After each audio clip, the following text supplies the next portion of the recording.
sa pagsimilong sa puno. At ang 50 degrees sa gitna ng kalsada ay nagiging 34 degrees na lang pagsilong sa katahuyan sa roadside. Pero dahil bihira ang puno, halimbawa sa Santa Cruz, Maynila, pinakamabilis na pagkapresko na itong swimming. Ang ilan naman kanya-kanyang paypay para mag-exam. Bakit siya nagganon-ganon? May libreng pamatipuhaw naman ang LGU ng Tampakan, South Cotabato na naglagay ng drinking stations sa ilang bahagi ng kanilang bayan. Kasama sa mga nilagyan nito ang ilang pasyalan at terminal ng bus at van. Pero kung kailan naman tumitindi ang init, saka pa nawala ng kuryente sa kasiguran Aurora. Kaya sinuspindi ng klase ngayong araw dahil kasama ang kanilang lugar sa mga nakararanas ng mahigit 40 degrees Celsius na heat index. Para sa GMA Integrated News, Mark Salazar, nakatutok 24 oras. Nang babala ang pala.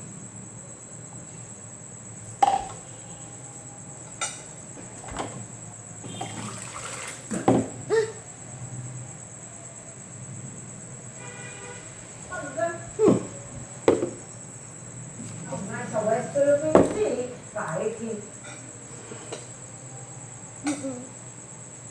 No.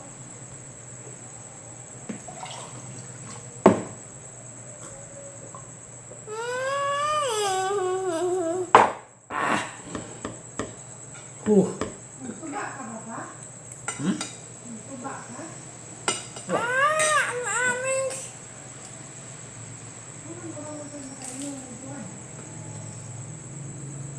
Tubig.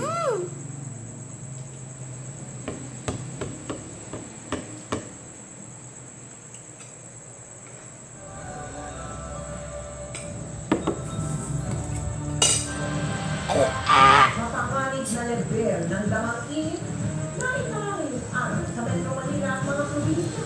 Babala ng pag-asa, lalala ko ng pagkain, high blood, at panlalasak dahil sa maraming init. Maraming reklamo na mga dinadala sa mga health center. Naabong 300,000 pesos na isang nasunugan sa gabi. Pwede lang papalitan sa bangko. Exclusive. Lalaki. Hindi na lumano. Ng pagiging kaibigan. Para hindi kada ng mga pribadong video nila ng kasintahan ito. Pati kasal ng mga biktima. Apektado.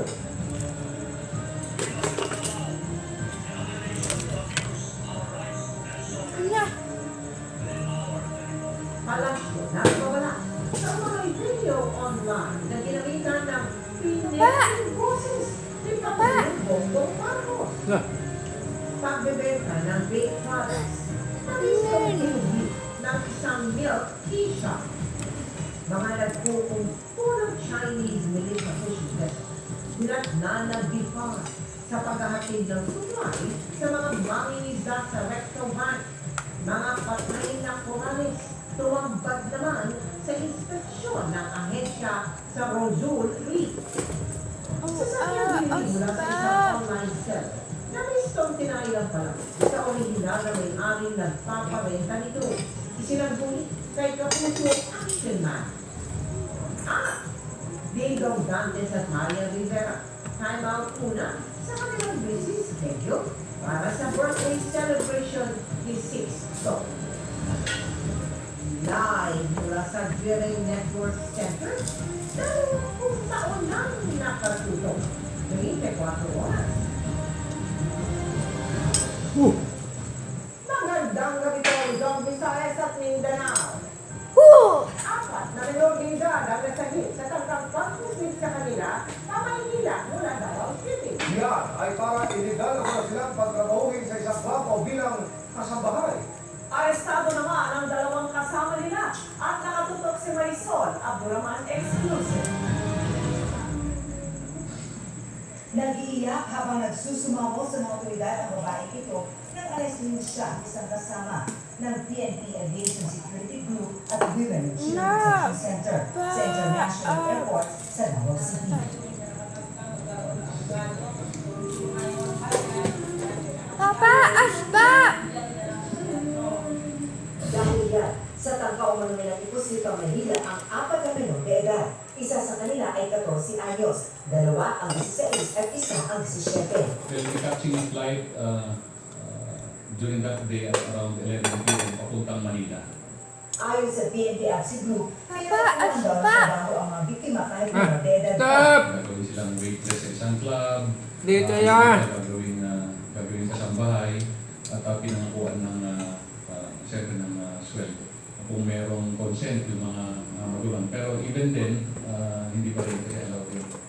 Bagamat nangyayari pa rin ang human trafficking ng mga menor de edad sa paliparan, pumunti na ito umano kung ikukumpara ng mga nakaraang taon. It lesson naman, no? Kasi yung exposure din, tapos na-educate din yung ibang mga kababayan natin, lalo na yung mga nabibiktima. Patuloy namin sinusubukang makuha ang panig ng mga suspect na nakakulong na sa PNP Region 11.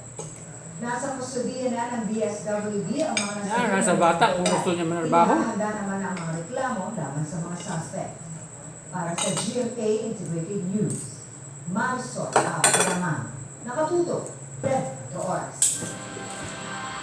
Nakaranas na rin ang pagnipis ng kuryente sa Mindanao, pero nagtaas ang yellow alert kanina bago bawilin ko sa alas 3 ng hapon.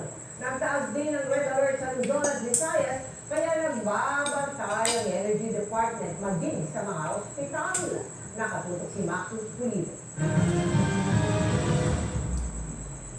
Habang mas umiinit ang panahon at mas tumataas ang demand, buong bansa na ang may banta ng brownout. Sa unang pagkakataon itong tag-init, naka-yellow alert o manipis na rin ang reserbang kuryente sa Mindanao. May mga oras namang red at yellow alert pa rin sa Luzon at Visayas. Nahigitan na nga kahapon ng Luzon ang peak demand noong 2023. 12,550 megawatts ang peak demand noong 2023. Kahapon, 13,864 megawatts. Sa taas ng demand kahapon na, nasabayan pa ng pag-trip ng isang transmission line ng NGCP, kaya sa offline ng 4 na planta, biglang nagkulang ang supply sa Luzon. tumaas yung konsumo natin, no? Na-reach natin yung Kaibigan, posible pa hindi pakasalan ng kasintahan. Iyan, sinabi ng isang lalaki matapos umano siyang kikilan kapalit ng hindi pagpapakalat sa pribadong video nila ng kanyang fiancé. Narito ang eksklusibo kong pagtuloy. Ilang oras na nagtabang ang mga pulis bago nadakip ang lalaking ito na nagpa-cash out sa isang tindahan sa Makati. Wanted siya sa kasong robbery extortion na nag-ugat na kinikilan umano ng suspect ang kanyang kabarkada kapalit ng hindi pagpapakalat ng sex video nito at ng kanyang mapapangasawa. Ayon sa complainant na si Jay, di niya tuloy na pangalan, hiniram ng suspect ang cellphone niya isang beses habang sila ay magkasama. Naiwanan nito po yung telepono niya. Kung may hinihingi yung password sa akin, dinahid ko po, tapos ako po sa kanya binigay. Wala po akong idea na pumunta na po siya dun sa gallery ko. Noon inihilalang kinuha ng suspect ang mga private videos nila ng kanyang fiancé. Pagkatapos ay nakatanggap na siya ng mga blackmail sa pamamagitan ng private messages.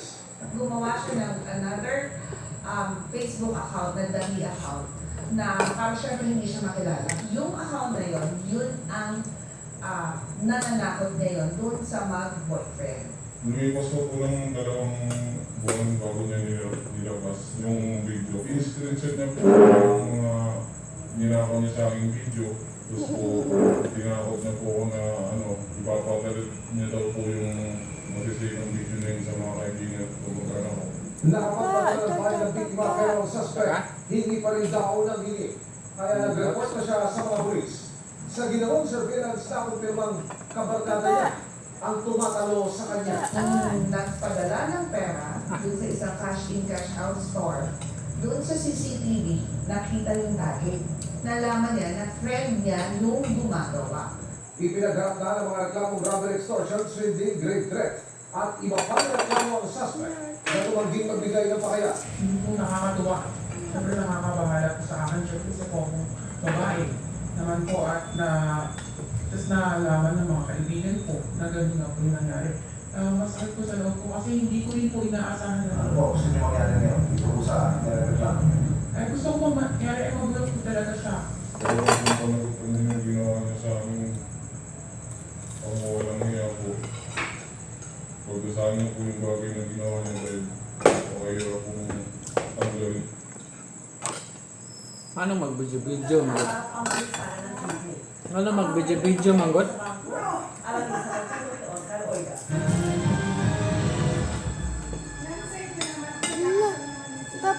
Sa sumiklab na sunog kahapon, Nasunog! na cash na pera ni Mark Joseph na inutang sa chewing para pambili ng pampasadang jeepney. Kanina, naroon pa rin siya sa nasunog nilang bahay kahit pa nasa evacuation center na ang pamilya. Simula pa po kahapon siya, hindi pa po ako nakakulugan gagawin kasi nagsisingkit pa rin sa utak ko yung pera na gano'ng kalaki po eh. Nabila na lang makalawa sa isang ingat na para sana pantulong sa pamilya ko eh.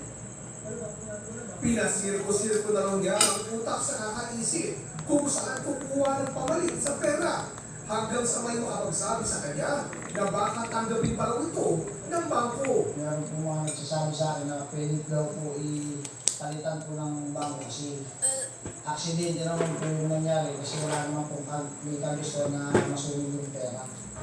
Magpapalitan pa ba ang mga sira-sirang pera? Alinsunod sa Bangko Sentral ng Pilipinas, Circular Number 829 series of 2014, may 3 S o pawantayan ang BSP sa pagpapalit ng perang mutilated o napunit, nasira, nasunog, inalay o minatgat ng hayop. Unang S, size. Kailangan may natirang 60% ng nasirang pera. Pangalawang S, signature. Kailangan may natirang 5 parte ng pirma ng BSP Governor o Pangulo ng Pilipinas. At pangatlong S, security cleared na kailangan kita sa pera. Ang dapat gawin sa napinsalang pera, Ito ay dapat dalhin sa pinakamalapit na otorisadong bangko at ang mga bangko ay dadalhin sa BSP upang masuri kung ito ay may halaga pa. kanina pumunta nga sa isang bangko malapit sa kanilang lugar si Mark Joseph para ipakita ang kanyang mga nasunog na pera. Pero di pa umano muna pinag-iwan sa kanya ang mga nasunog na pera. May mga requirements pa raw kasi. Pagpulunin ko po muna yung requirements para re-rent na lang po ako doon. Ano lang. Ang sabi po ng manager, valid ID po tapos